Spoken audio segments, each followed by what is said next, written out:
What's going on, guys? It's Thursday, December 28th. Welcome back to the farm. You guys will never believe this, but it's raining here again.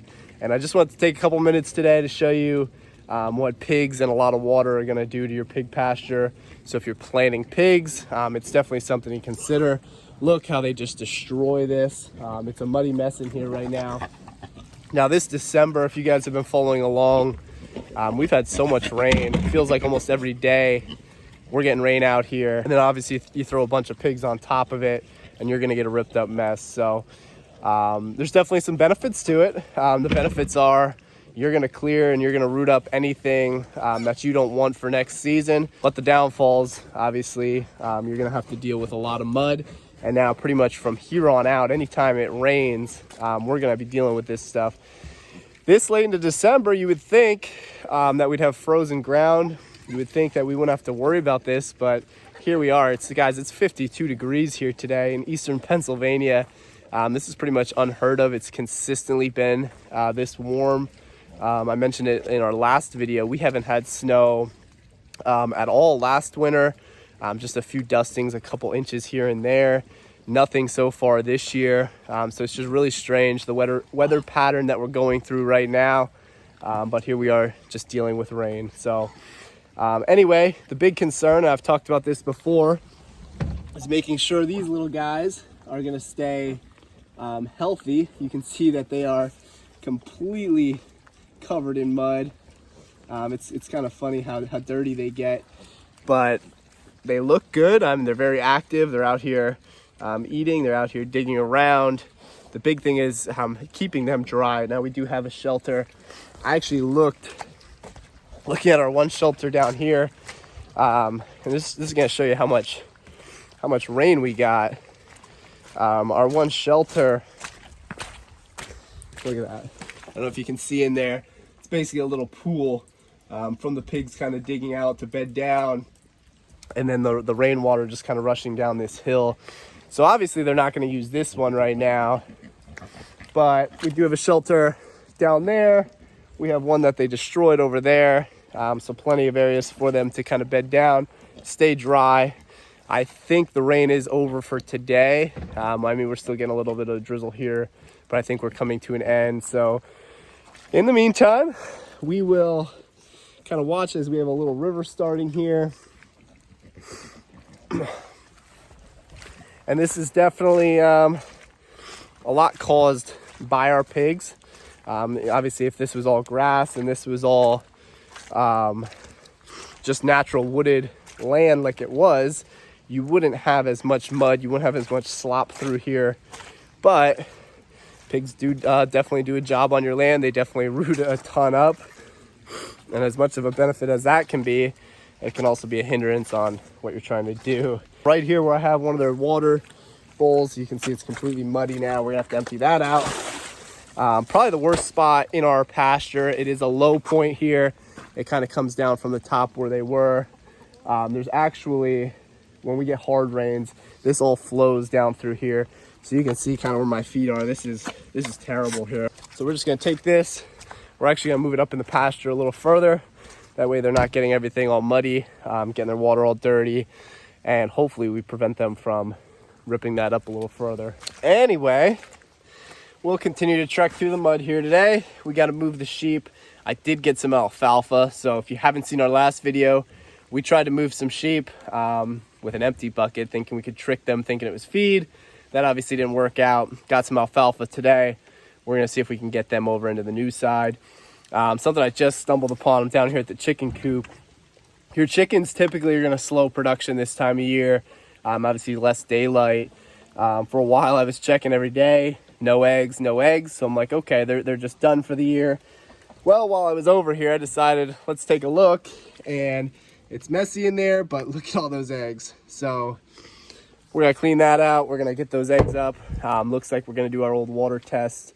If you guys are not familiar with that, just basically stick them in a cup of water. If they float, well, they're not gonna be any good. They're gonna be rotten. And if they sink to the bottom, you're gonna be good to go. Eggs will last a long time, and I talked about the temperatures. It's not like it's been extremely warm. I mean, it's uncharacteristically warm for this time of year, but it's not like it's been 80 degrees, anything like that. So I would suspect most of them will be pretty good, which is exciting because I had written eggs off until spring. So got a bunch there.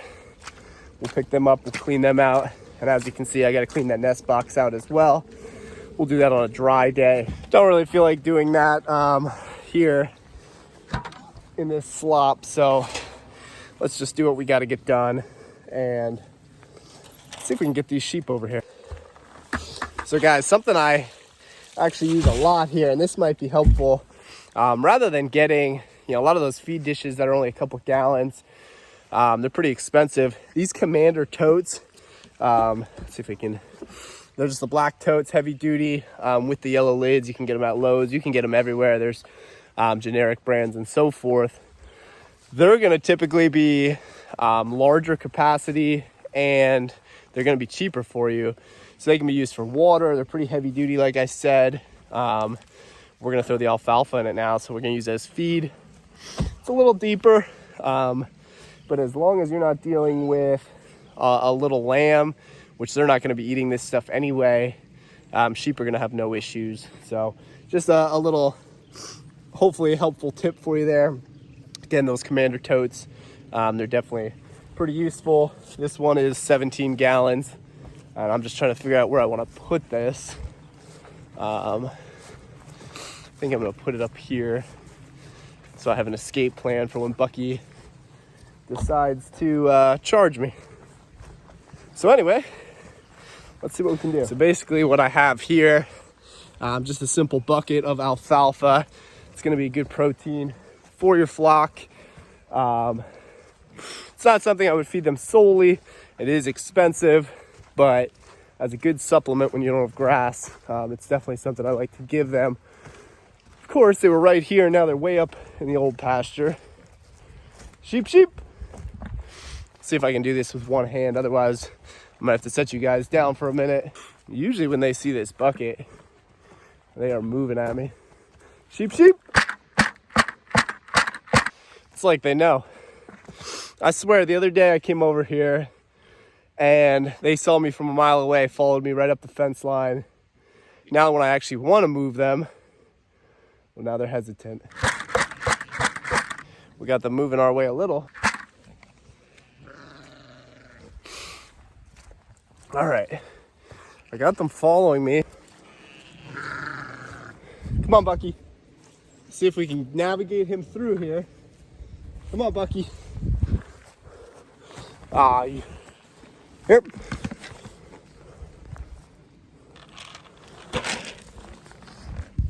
So we got the most important one in here. See Bucky here eating away.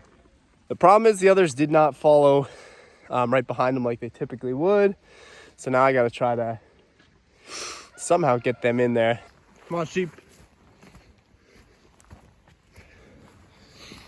Here, girl. Come on.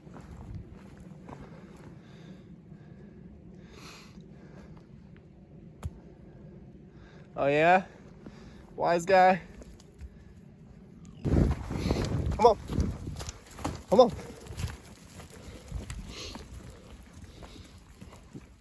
For some reason the girls don't want to follow. So looks like Bucky's gonna have a bunch of alfalfa to himself, just what he needs. He actually already, look at him running down there.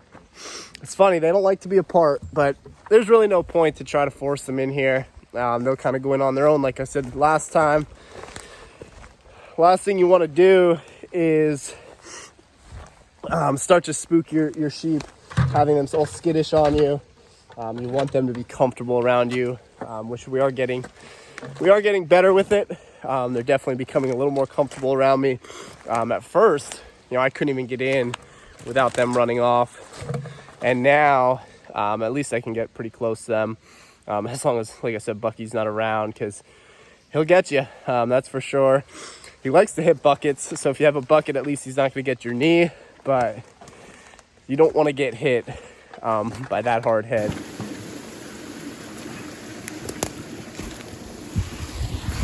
So I know I've shown this a couple times in some shorts, but it pays to have a nice spring overflow like this. You can see my bucket there with all the algae on it. That's for our ram pump. That's our drive pipe there. And then we're just filling up. With all this rain, we have overflow at all points. So it's quickly gonna fill up your bucket. So when your other water lines, stop working for the winter or you shut them off, having something like that's really nice. Really, it's a luxury that we have it right here. Obviously we talk about all the water and all the rainfall, but having a source of water right next to your animals is definitely huge for us. It also can be pretty useful for doing some of this. Cleaning off the eggs.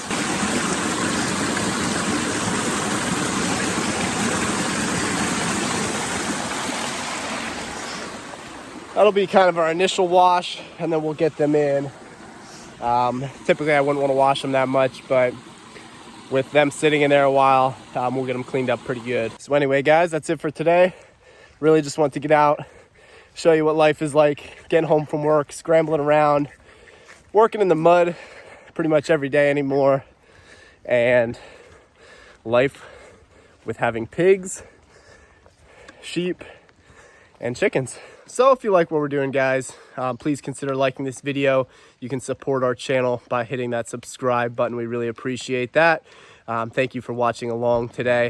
If you have any questions or comments, please drop them below. We'd love to hear from you guys. And as always, guys, enjoy the rest of your evening. Hopefully you stay dry. Have a great night.